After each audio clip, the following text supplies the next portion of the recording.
Hi అండి. తెలుగు కథల ప్రపంచంకు స్వాగతం. ఇవాళ డాక్టర్ సిహెచ్ ప్రతాప్ గారు రచించిన విముక్తి అనే కథను వినేద్దామండి.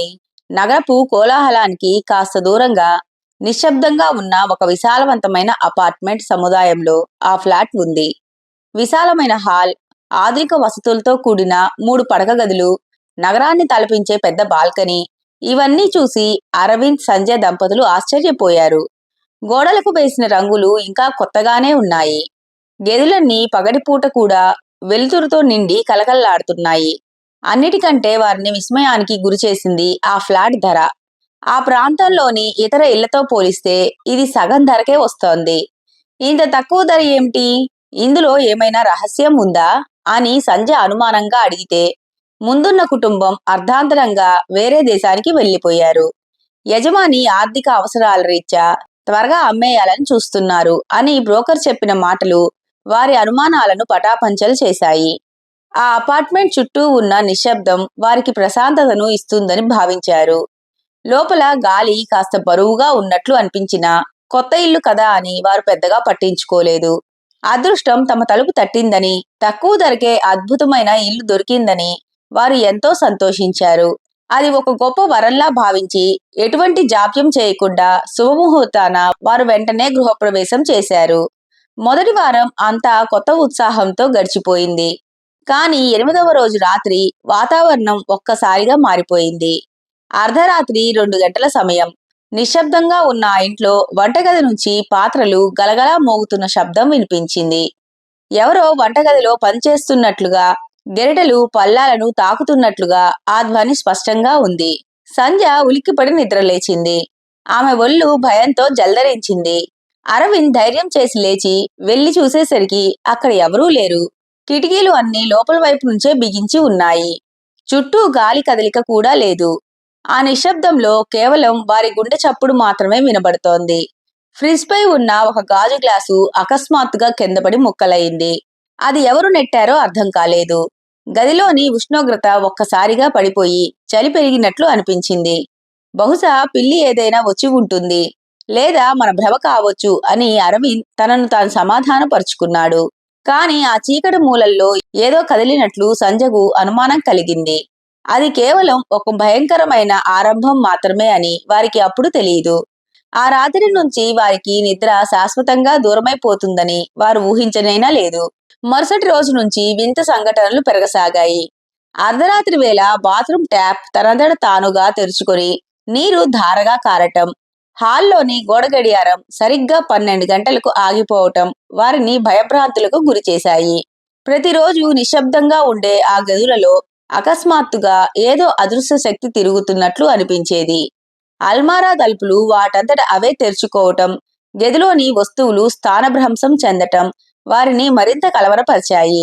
డైనింగ్ టేబుల్ మీద ఉన్న గాజు గ్లాసులు అకస్మాత్తుగా గాలిలోకి లేచి ముక్కలవటం, గోడలపై ఉన్న ఫోటో ఫ్రేమ్లు తలకిందులుగా మారటం చూసి వారి గుండెలు ఆగిపోయినంత పనైంది. ఒక రాత్రి సంధ్య బాల్కనీలో నిలబడి ఉండగా చెవి దగ్గర ఎవరో మృదువుగా ఏడుస్తున్న శబ్దం వినిపించింది. అది గాలిలో కలిసిపోతున్న ఆర్తనాదంలా ఉంది. గాలిలో ఒక రకమైన చల్లదనం పెరిగి కుళ్ళిపోయిన మాంసం వంటి భయంకరమైన వాసన గదిని ఆక్రమించింది. గది మూలలో మసక వెలుతురులో ఒక చిన్న ఆడపిల్ల నీడ కదిలినట్లు కనిపించింది. ఆ నీడ గోడపై పొడవుగా పెరుగుతూ వారి వైపు వస్తున్నట్లుగా తోచింది. ఆ నీడ కదులుతున్న కొద్దీ గదిలోని విద్యుత్ దీపాలు వింతగా మినుకు మినుకుమంటూ ఆరిపోసాగాయి.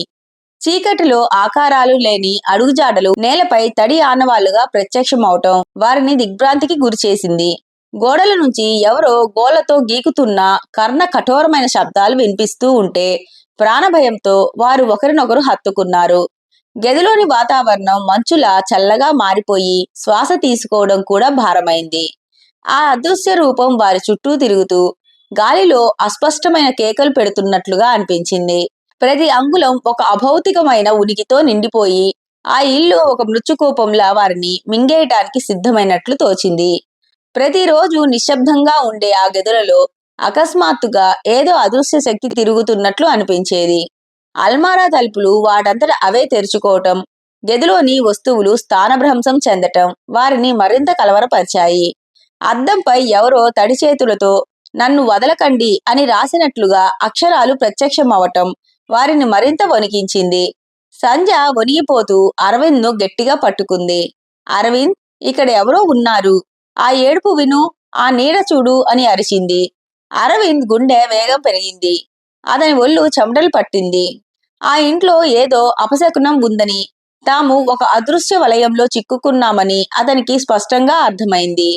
అది కేవలం భ్రమ కాదని, ఆ గది 4 గోడల మధ్య ఏదో రహస్యం దాగి ఉందని వారి మనసులకు తట్టింది.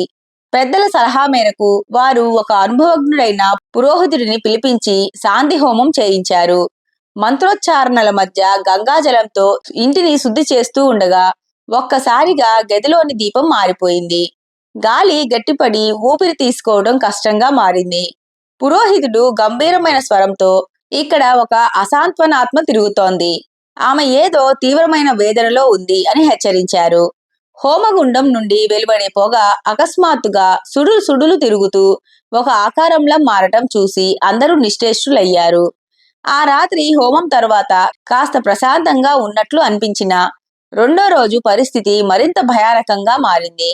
అర్ధరాత్రి వేళ గదుల నుండి భయంకరమైన అరుపులు వినిపించాయి. బెడ్రూమ్ అల్మారాలోని వస్తువులు కిందపడి ముక్కలయ్యాయి. గోడలపై ఎవరో పదునైన గోలతో గీసినట్లుగా లోతైన గీతలు కనిపించాయి. ఆ గీతలు చూస్తూ ఉంటే ఎవరో తీవ్రమైన కోపంతో లేదా నిరాశతో అరిచినట్లుగా అనిపించింది. కిటికీ అద్దాలు వాటంతట అవే పగిలిపోవటం, గదిలోని వాతావరణం మంచులా చల్లగా మారిపోవటం వారిని వణికించింది. ఆ అదృశ్య శక్తి తన ఉనికిని మరింత బలంగా చాటుకుంటోంది. ఏదో చెప్పాలని ప్రయత్నిస్తున్నట్లుగా ఆ గోడల మీద అస్పష్టమైన ఆకారాలు కనిపించాయి. అది కేవలం కోపం కాదు, ఒక ఆత్మ పడుతున్న ఆవేదన అని అర్థమవుతోంది. సంధ్య కళ్ళల్లో మృత్యువు కనిపిస్తున్నంత భయం నిండుగుంది. ఆమె వణుకుతున్న స్వరంతో, అరవింద్, ఇక్కడ ఉండటం ప్రాణాపాయం. ఏ క్షణం ఏం జరుగుతుందో తెలియని ఈ నరకంలో మనం ఉండలేం. వెంటనే ఇక్కడి నుండి వెళ్ళిపోదాం అని ప్రాధేయపడింది. కానీ అరవింద్కు ఆ సమస్య మూలాల గురించి తెలుసుకోవాలని, ఆ అదృశ్య శక్తికి విముక్తిని ప్రసాదించాలని అనిపించింది. తన స్నేహితుడు నిఖిల్ పారానార్మల్ నిపుణుడు. అతని సహాయం కోరాడు. నిఖిల్ తన వెంట ఎలక్ట్రోమాగ్నెటిక్ ఫీల్డ్ మీటర్లు, సున్నితమైన శబ్దాలను గ్రహించే ప్రత్యేక పరికరాలతో ఆ ఫ్లాట్లోకి అడుగుపెట్టాడు. ఇంటి లోపలికి రాగానే అతనికి ఒక వింతైన భారత్వం అనిపించింది. ఇక్కడ ఉన్న శక్తి హింసాత్మకమైనది కాదు, కానీ తీవ్రమైన మానసిక వేదనలో ఉంది. ఏదో తీరని ఆవేదన ఈ ఆత్మను ఇక్కడ బంధించి ఉంచింది అని నిఖిల్ విశ్లేషించాడు. అర్ధరాత్రి వేళ అసలైన పరిశోధన మొదలైంది. గదిలోని ఉష్ణోగ్రత ఒక్కసారిగా పడిపోయి శ్వాస తీసుకుంటూ ఉంటే నోటి నుంచి పొగ వచ్చేంత చలి పెరిగింది. పరికరాలన్నీ ఒక్కసారిగా శబ్దాలు చేయటం ప్రారంభించాయి. ఆ శబ్దంలో వాయిస్ రికార్డర్లో ఒక అమ్మాయి స్వరం అత్యంత మృదువుగా, దైన్యంగా వినిపించింది. నన్ను వినండి, నా మాట ఒక్కసారి వినండి, నాకు సహాయం చేయండి. ఆ గొంతులో ఉన్న బాధ అరవింద్ సంధ్యల గుండెలను పిండేసింది. అది భయపెట్టే కేక కాదు, ఒక అభాగ్యురాలి ఆఖరి పిలుపులా ఉంది. నిఖిల్ ధైర్యంగా అడిగాడు, నీవు ఎవరు? నీ పేరేమిటి?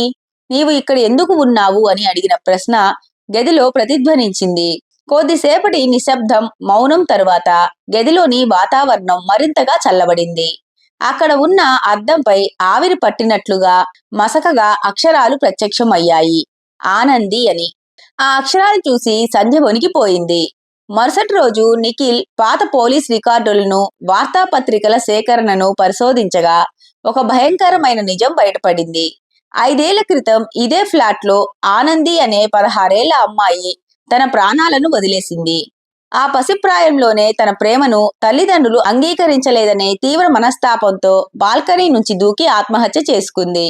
ఆమె మరణం ఆ కుటుంబాన్ని కుదిపేసింది. ఆ చేదు జ్ఞాపకాలను భరించలేక వారు ఊరు వదిలి వెళ్లిపోయారు.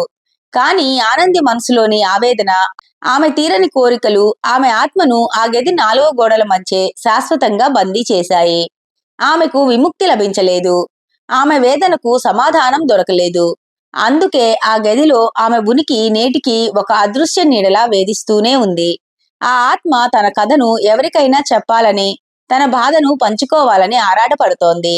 చివరి ప్రయత్నంగా నిఖిల్ మరోసారి ఆత్మతో మాట్లాడటానికి సిద్ధమయ్యాడు. మసక వెలుతురులో అతను మృదువుగా అన్నాడు. ఆనంది, నీ బాధ మాకు అర్థమైంది. కానీ నీవిక్కడ బంధించబడి ఉండటం నీకు మాకు శ్రేయస్కరం కాదు. నీ ఆత్మకు శాంతి లభించాలి అన్నాడు. అప్పుడు మళ్ళీ ఆ ఏడుపు వినిపించింది. ఆ ధ్వని హృదయాన్ని ద్రవింపజేసేలా ఒక అపరాధ భావంతో కూడిన ఆర్తనాదంలా ఉంది.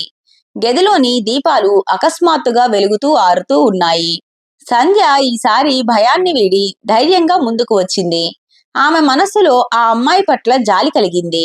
నీ కలలు విరిగిపోయి ఉండవచ్చు, నీ ఆశలు అడియాసలు అయి ఉండవచ్చు. కానీ నీవు వెలుతురు వైపు వెళ్ళాలి. నీ ప్రయాణం ఇక్కడితో మిగుయకూడదు. ఈ చీకటి గదే నీ ప్రపంచం కాదు అని కన్నీళ్లతో అంది. సంధ్య మాటల్లోని నిజాయితీ ఆ గదిలోని వాతావరణాన్ని మార్చివేసింది. అద్దంపై మళ్లీ అక్షరాలు మెరిశాయి. వాళ్ళు నన్ను అర్థం చేసుకోలేదు. నా మనసులోని మాటను కనీసం వినలేదు. ఆ అక్షరాలలో 17 ఏళ్ల బాలిక ఆవేదన స్పష్టంగా కనిపిస్తోంది. తన ప్రాణం కంటే మిన్నగా ప్రేమించిన వారు తనను తృణీకరించారన్న బాధ ఆమెను ఈ లోకాన్ని వదలనీయకుండా అడ్డుకుంటోంది. నిఖిల్ ఆ ఆత్మకు ధైర్యం చెబుతూ గతంలోని చేదు జ్ఞాపకాలను వదిలిపెట్టి ప్రశాంతమైన లోకంలోకి అడుగు పెట్టమని కోరాడు. నిఖిల్ నెమ్మదిగా అన్నాడు, లోకం నిన్ను అర్థం చేసుకోకపోయినా నీవు నిన్ను క్షమించుకోవాలి. ఈ భౌతిక ప్రపంచం నీకు శాంతిని ఇవ్వలేకపోయినా పరమాత్మ వెలుతురు నీకు ముక్తిని ఇస్తోంది. వెళ్ళు ఆనంది, స్వేచ్ఛగా వెళ్ళు అన్నాడు. అతని మాటల్లోని ఆర్ద్రత ఆ గదిలోని ప్రతి అణువును తాకింది. ఆత్మల ప్రపంచం నుంచి ఈ భౌతిక లోకానికి ఉన్న అడ్డుగోడలు మెల్లగా కరిగిపోతున్నట్లు అనిపించింది. ఒక్కసారిగా గదిలోని దీపాలు తీవ్రమైన కాంతితో వెలిగి మరుక్షణమే ఆరిపోయాయి. కిటికీ రెక్కలు వేగంగా కొట్టుకున్నాయి. గాలి హోరున వీచి అంతా ఒక్కసారిగా నిశ్శబ్దమైపోయింది. ఆ నిశ్శబ్దంలో ఒక అద్భుతమైన ప్రశాంతత దాగి ఉంది. వాయిస్ రికార్డర్లో అతి తక్కువ స్థాయిలో గాలిలో తేలి వచ్చినట్లుగా చివరిగా ఒకే ఒక్క మాట వినిపించింది, ధన్యవాదాలు అని. ఆ మాటలో ఒక పెద్ద భారం దించుకున్నట్లుగా, ఒక ఊరట లభించినట్లుగా భావం ఉంది. ఆ నిమిషం నుంచి ఆ ఇంట్లో నెలకొన్న భయంకరమైన వాతావరణం మటుమాయమై ఒక వింతైన ప్రశాంతత నెలకొంది. అంతవరకు బరువుగా ఉన్న గాలి ఒక్కసారిగా తేలికైంది. గది మూలల్లో ఉన్న చీకటి నీడలు మాయమైపోయాయి. ఆనంది ఆత్మ ఈ లోకపు బంధాల నుంచి, తన మనసులోని వేదన నుంచి విముక్తి పొంది స్వేచ్ఛాలోకంలోకి ప్రయాణించిందని అందరికీ స్పష్టంగా అర్థమైంది. అప్పటి వరకు ఉన్న చలి తగ్గి ఒక వెచ్చని అనుభూతి ఆ గదిని నింపేసింది. మరుసటి రోజు ఉదయం సూర్యకిరణాలు బాల్కనీ గుండా ఇల్లంతా పరుచుకున్నాయి. బంగారు వర్ణంలో మెరుస్తున్న ఆ కిరణాలు ఇంటి మూలమూలాలా ఉన్న చీకటిని, ఇన్నాళ్ళు ఉన్న భయాన్ని తుడిచిపెట్టేశాయి. గదిలోని గాలి ఇప్పుడు స్వచ్ఛంగా, తేలికగా అనిపిస్తోంది. భయంకరమైన నీడలు కరిగిపోయి ఇల్లు ఒక పవిత్ర క్షేత్రంలా మారింది. నిఖిల్ చిరునవ్వుతో ఆ ప్రశాంతతను ఆస్వాదిస్తూ ఇలా చెప్పాడు, ఆమె ఇప్పుడు నిజంగా స్వేచ్ఛలో ఉంది. తన వేదనను పంచుకునే వారు దొరకటంతో ఆమె ఆత్మకు మార్గం దొరికింది. ఇక ఆమె తిరిగి రాదు. అరవింద్, సంధ్య, ఆనంది ఆత్మశాంతి కోసం బాల్కనీలో ఒక చిన్న దీపాన్ని వెలిగించారు. ఆ దీపపు వెలుగులో వారికి ఒక వింతైన ప్రశాంతత లభించింది. ఆ ఫ్లాట్ ఇప్పుడు వారికి కేవలం ఒక ఇల్లు మాత్రమే కాదు, ఒక అభాగ్యురాలి ఆత్మకు ముక్తిని ప్రసాదించిన పవిత్ర స్థలం. గతంలో జరిగిన చేదు జ్ఞాపకాలన్నీ తుడిచిపెట్టుకుపోయి అక్కడ ఒక కొత్త జీవితం మొదలైంది. కొన్ని ఆత్మలు మనల్ని కేవలం భయపెట్టడానికి రావు. వారి గుండెల్లో దాగి ఉన్న తీరని హృదయ వేదనను ప్రపంచానికి వినిపించటానికి మాత్రమే వస్తాయి. ఆ కన్నీటి కథను మనం ఓపికగా, ప్రేమతో వినగలిగితే అక్కడ మళ్ళీ శాంతి తిరిగి వస్తుంది. ఆనంది కథ వెలుగొండపల్లి నుంచి నగరం వరకు ఒక స్మృతిగా మిగిలిపోయింది. మనుషుల మధ్యే కాదు, ఆత్మల పట్ల కూడా కరుణ చూపటం వల్ల కలిగే గొప్ప మార్పుకు ఈ ఇల్లు ఒక సాక్ష్యంగా నిలిచింది. ఆనంది నెమ్మదిగా అంది, నా ఆత్మకు శాంతి లభించింది. ఇక నేను చీకటి నుండి వెలుతురు వైపు వెళ్తున్నాను. మీ ప్రేమకు ధన్యవాదాలు. ఇన్నాళ్ళు ఒంటరితనంలో, ఎవరూ లేని శూన్యంలో మౌనంగా విలపించిన నా వేదనను మీరు గుర్తించారు. నా గుండెల్లో దాగున్న ఆరని గాయాలను మీ కరుణతో మాన్పించారు. ప్రేమ దొరకని ఈ లోకంలో బందీగా మిగిలిపోయిన నాకు మీ ఆదరణ ఒక కొత్త మార్గాన్ని చూపించింది. నా కన్నీళ్లు ఇప్పుడు తుడిచిపెట్టుకుపోయాయి. నా మనసులోని భారం పూర్తిగా కరిగిపోయింది. నన్ను ఒక మనిషిగా గుర్తించి నా కథను విన్నందుకు మీకు రుణపడి ఉంటాను. ఈ గోడల మధ్య ఉన్న చీకటి నీడలన్నీ వెలుగులోకి మారుతున్నాయి. నేను వెళుతున్నాను, కానీ మీరిచ్చిన ఈ వెచ్చని జ్ఞాపకం నాతోనే ఉంటుంది. ఇక సెలవు. ఇంతటితో కథ కంచికి మనం ఇంటికి. ఈ కథ కనుక మీకు నచ్చినట్లయితే లైక్ చేసి, షేర్ చేసి, కామెంట్ చేసి మన ఛానల్కి సపోర్ట్ చేసేయండి ఫ్రెండ్స్. ఇక ఉంటానండి. By by.